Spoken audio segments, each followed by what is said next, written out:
신앙이라는 것은요, 어떨 때 우리의 이성과 생각을 뛰어넘고 현실을 뛰어넘고 남들이 보지 못하는 것들이 실제 있는 것처럼 삶 속에서 살아가는 사람들을 일컫습니다. 하나님이 보이지 않지만 하나님이 살아계시다는 것을 믿고 사는 저와 여러분들 같이, 신앙이라는 것은 우리 눈에 보이지 않고 들리지 않고 만져지지 않는 것들이 실제한다, 존재한다 라고 생각하고 살아가는 것이 신앙의 삶이죠. 예수님의 공생의 기간을 살펴보면 분명 현실을 초월한 사건들이 있습니다. 병든 자를 고쳐주시고 말 못하는 자가 말하게 되고, 또한 산에서 모세와 엘리야를 만나게 되고, 가장 큰 거는 죽었던 예수 그리스도께서 3일 만에 부활하시는 사건들은 바로 우리가 현실에서 볼 수 없는 사건들입니다. 그러나 성경에는요, 예수님의 공생의 기간 동안에는요, 그런 현실을 초월적인 이야기만 있는 것이 아니라 어쩔 때는 너무나 우리의 삶의 현실적인 이야기들이 있습니다. 특히 예수님은 제자들과 3년이라는 기간 동안 함께 먹고 자고 지내시면서 현실 속에서 믿음의 삶을 어떻게 살아가야 하는지 알려주셨습니다. 예수 그리스도를 따르는 제자의 삶은 현실에서 문제를 만나게 됩니다. 어려움에 봉착하게 됩니다. 그런 어려움 속에서 어떻게 그 어려움을 믿음으로 반응하고 나아가야 하는지 예수님은 제자들에게 친히 알려주셨습니다. 그렇다면 왜 성경에는 이렇게 초월적인, 현실에서 볼 수 없는 사건도 있지만 너무나도 현실적인 이야기가 공존하는 것일까요? 예수님의 이러한 균형 잡힌 공생의 사역은요, 우리의 신앙에 있어서 깊은 의미를 전달해 줍니다. 우리가 하나님을 믿으면서 예수 그리스도를 믿음으로 살아가면서 조심해야 할 것은 바로 무엇이냐면, 우리의 신앙이 현실을 완전히 배제시키는 맹신이 되어서는 안 된다는 것입니다. 너무나 현실에서 동떨어진 이상만 바라봄으로써 현실을 이해하지 못하고 맹목적인 신앙이 되지 않기를 원하십니다. 하나님은 또 한편으로는 예수님을 따르는 제자들이, 예수님을 믿고 의지함으로 살아가는 저와 여러분들이 현실의 어려움 속에 너무 매몰되어서 정말 이 땅에서 진정 붙잡아야 할 생명, 예수 그리스도를 잊지 않고 살아가길 원하십니다. 그래서 신앙생활 할 때 정말 중요한 것 중 하나가 바로 균형이라고 할 수 있습니다. 현실 속에서 하나님의 말씀과 하나님의 관점으로 살아낼 수 있는 신앙의 균형이 너무나도 중요한 시대인 것 같습니다. 특히 누가복음 11장과 12장에는 예수님께서 제자들에게 현실에서 만나게 되는 어려움들을 이야기해 주고 계십니다. 너희들이 예수 그리스도를 믿고 복음을 전하면서 살아갈 때 반드시 바리새인과 율법 교사들이 너희들을 위협할 것이다. 이러한 경고를 해 주시죠, 제자들에게. 그리고 예수님 제자들에게 걱정하지 말아라. 너희가 해야 할 말을 성령께서 친히 알려주실 것이다 라고 그들이 두려워하지 않을 것을 말씀해 주십니다. 그뿐 아니라 바리새인과 율법 교사들은 잘못된 신앙으로 말미암아 외식하는 믿음을 가지고 있었습니다.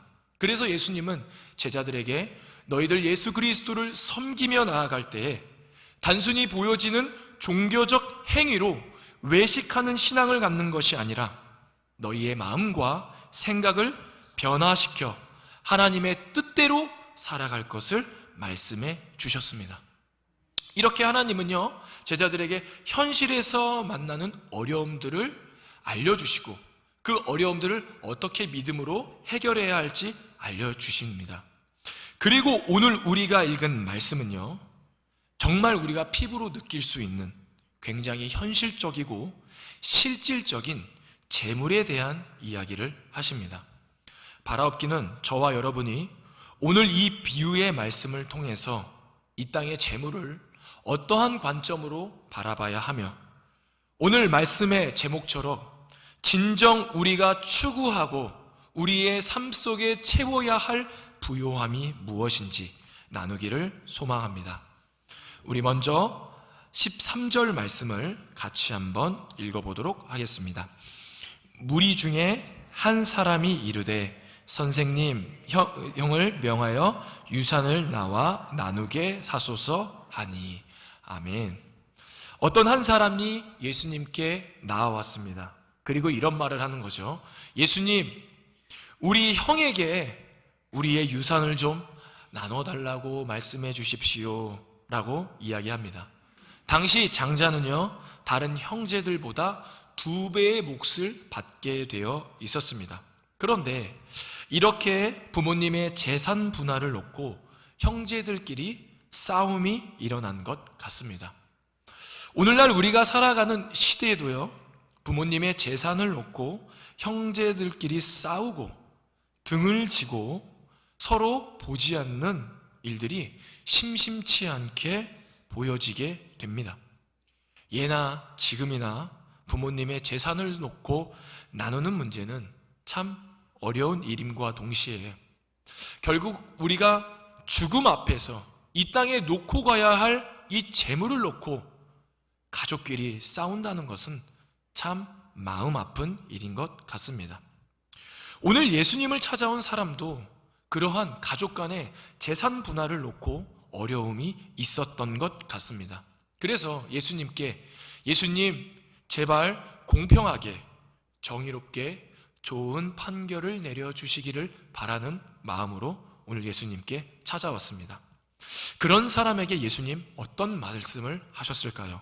우리 14절에서 15절 말씀도 같이 한번 읽어보겠습니다. 이르시되 이 사람아 누가 나를 너희의 재판장이나 물건 나누는 자로 세웠느냐 하시고 그들에게 이르시되 삼가 모든 탐심을 물리치라. 사람의 생명이 그 소유에 넉넉한 데 있지 아니하니라 하시고. 아멘.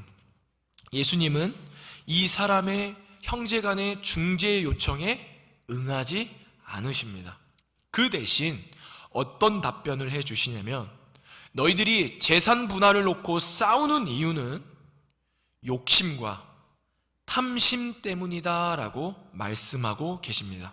즉 예수님은 재산 분할이라는 표면적인 문제 해결을 지적하는 것이 아니라 인간 사람 마음속 깊은 곳에 있는 근본적인 욕심, 욕망, 탐심에 대해서 지적하고 있는 것이죠. 탐심은 더 많이 갖고 할 수 있는 한 자신의 수중에 더 많은 것을 소유하고 구체적인 필요나 다른 사람들의 상황을 고려하지 않고 더 많은 것을 얻고자 하는 마음이 바로 탐심이라고 할 수 있습니다. 그래서 예수님은 분쟁의 문제로 드러난 그 사람들 안에 있는 탐심을 물리쳐라 라고 말씀하고 계십니다. 그리고 이 탐심을 물러치라는 경고의 토대와 기초는 바로 무엇이냐면 생명은 소유에 있지 않다라는 것입니다. 생명은 소유에 있지 않다. 그리스도의 신앙, 믿음을 갖는다라는 것은요, 내가 예수님 믿습니다, 내가 교회 다닙니다, 이런 것으로 나의 믿음을 표현할 수도 있습니다. 그러나 조금 더 믿음에 대해서 구체적으로 이야기한다면요, 세상 사람들과 다른 가치관, 다른 관점을 가진 사람들이 바로 예수 그리스도를 믿는 사람들인 것이죠. 원래는 세상의 가치관을 가지고 있던 사람이 예수 그리스도를 믿음으로 말미암아 그 가치관이 변화되는 것을 우리는 믿음이라고 이야기합니다. 더 나아가서 만약 우리가 예수 그리스도를 믿고 하나님의 뜻대로 살아간다고 결심해놓고 우리의 신앙과 믿음이 세상의 가치관과 관점과 똑같다면 우리가 갖고 있는 믿음이 어떤 힘이 있을까라는 의문을 갖게도 되는 것이죠. 오늘 예수님이 이런 말씀을 하는 것입니다. 생명은 소유에 있지 않다. 너희들이 탐심 때문에, 마음속에 있는 탐심 때문에 그렇게 형제들끼리 분쟁하고 있지만 너희들이 갖고 있는 탐심으로 인한 소유는 진정한 생명을 가질 수 없다라고 말씀하고 계시는 것이죠. 저도 이런 거를 너무나도 뼈저리게 느꼈었을 때가 있었습니다. 저희 큰애 삼촌이 정말 저랑도 이렇게 통화도 하고 이렇게 가족들 간에도 통화를 했는데 갑자기 어느 날 갑자기 심장마비로 돌아가시는 겁니다. 계단에서요. 그거를 보면서 정말 소유가 필요 없구나. 정말 이 땅에 내가 가지고 있던 모든 것들은 내려놓고 가는 거구나라는 것을 뼈저리게 정말 몸소 체험했던 적이 있고요. 오늘 이 말씀을 준비하면서 그때 느꼈던 마음을 다시 한번 느꼈습니다.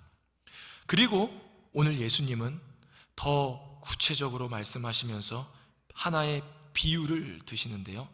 우리 16절과 19절 말씀은 요약하면 이렇습니다.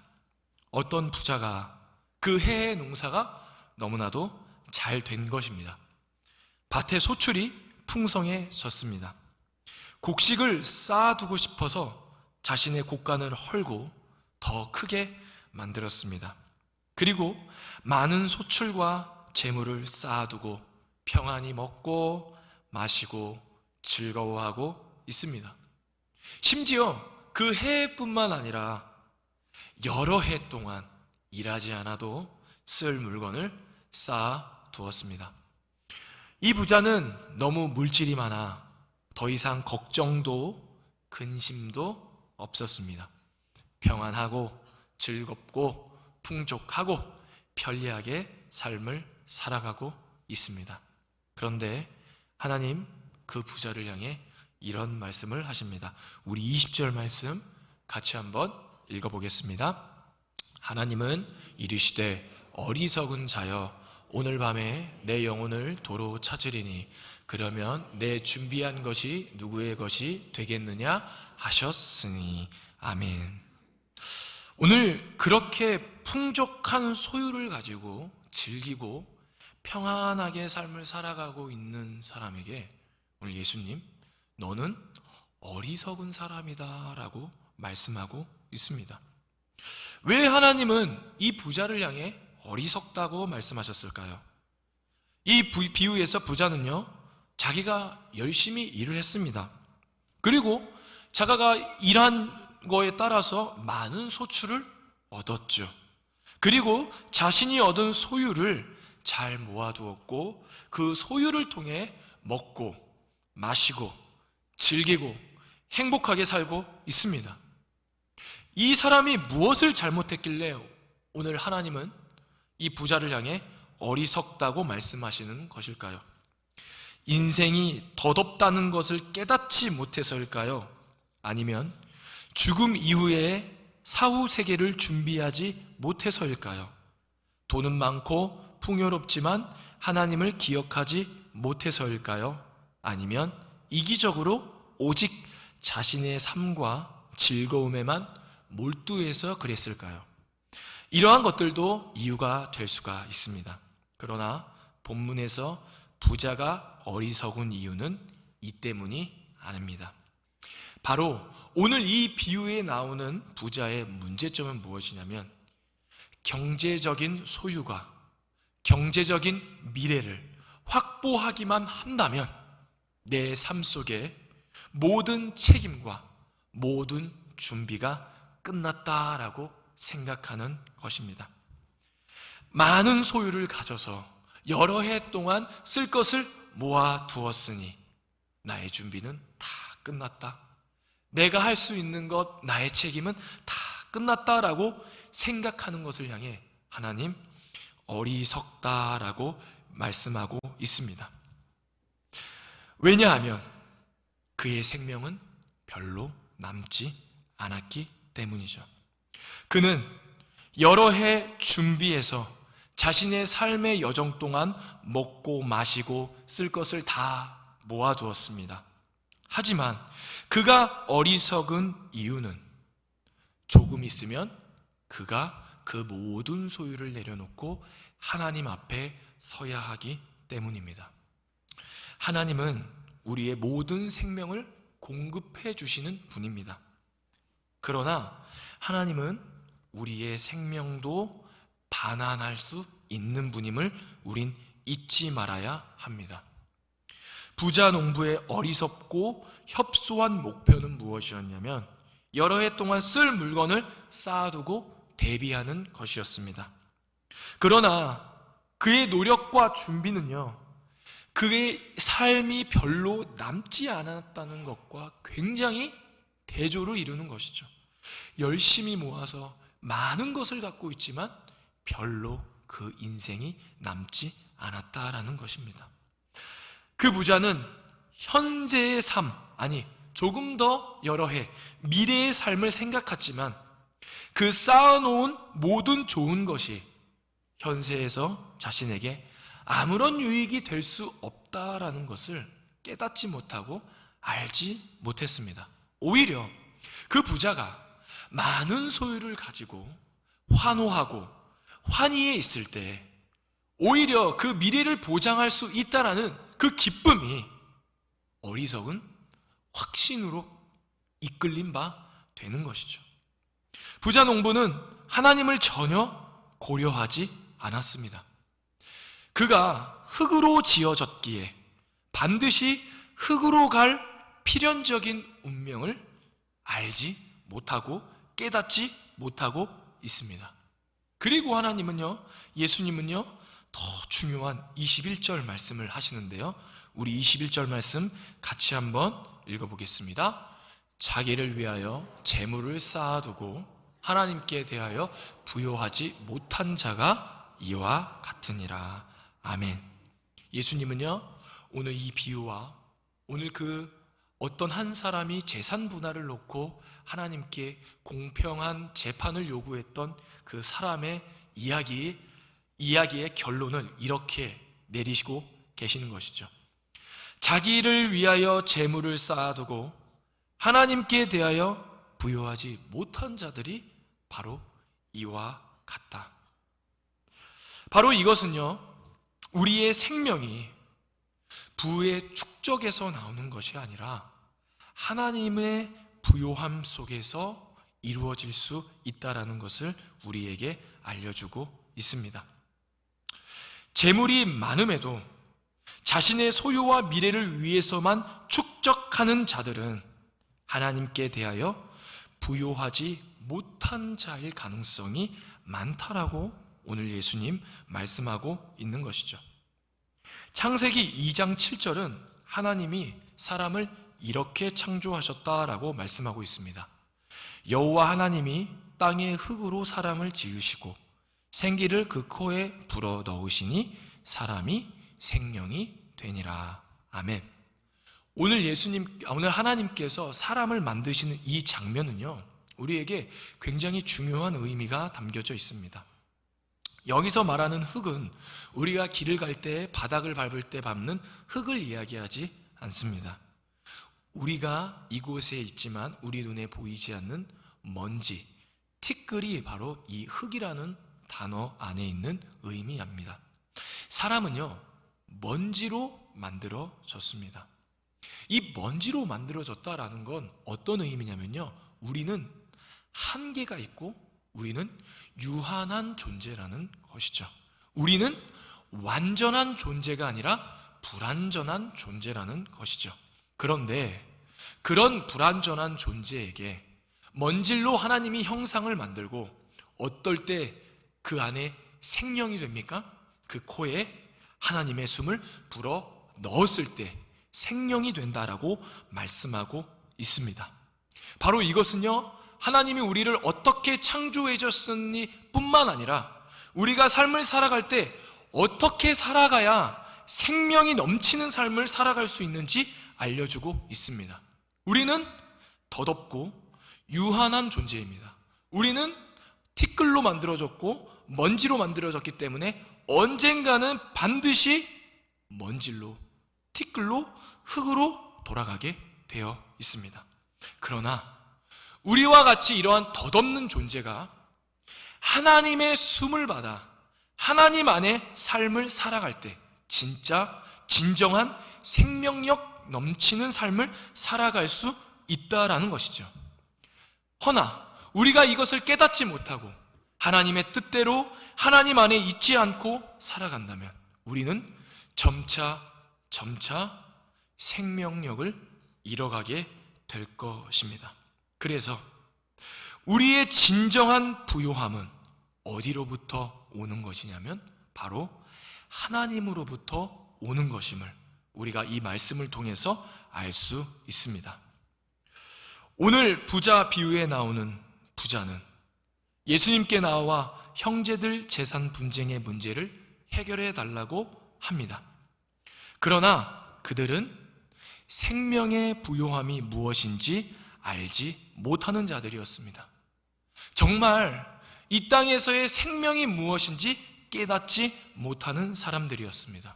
그들은 자신들의 소유가 많아지면, 풍족해지면, 여러 해 동안 쓸 것이 있으면 생명이 넘치는 삶을 살 수 있다라고 생각했습니다.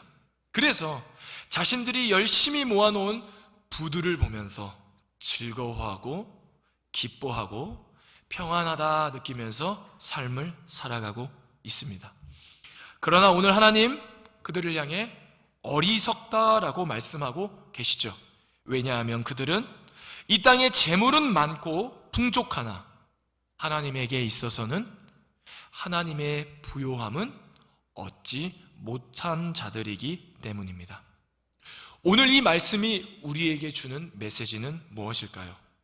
여러분들은 어떤 부를 채우면서 살아가고 계십니까? 하나님 보시기에 부요한 자이십니까? 오늘날 우리가 살아가는 사회는 자본주의 사회입니다. 말 그대로 자본이 곧 생명이고 자본이 성공이고 자본이 행복이라고 말하는 사회를 살아가고 있습니다. 그런 시대를 살아가고 있는 우리에게 자본이 정말 우리에게 구원을 가져다 줄까요? 우리가 이제 삶을 살아가다 보면요, 이상 기후는요 이제 일상이 될 것 같습니다. 자연재해는 불의에 닥치는 어려움이 아니라 매일의 삶에 조심해야 할 위험이 될 것 같습니다.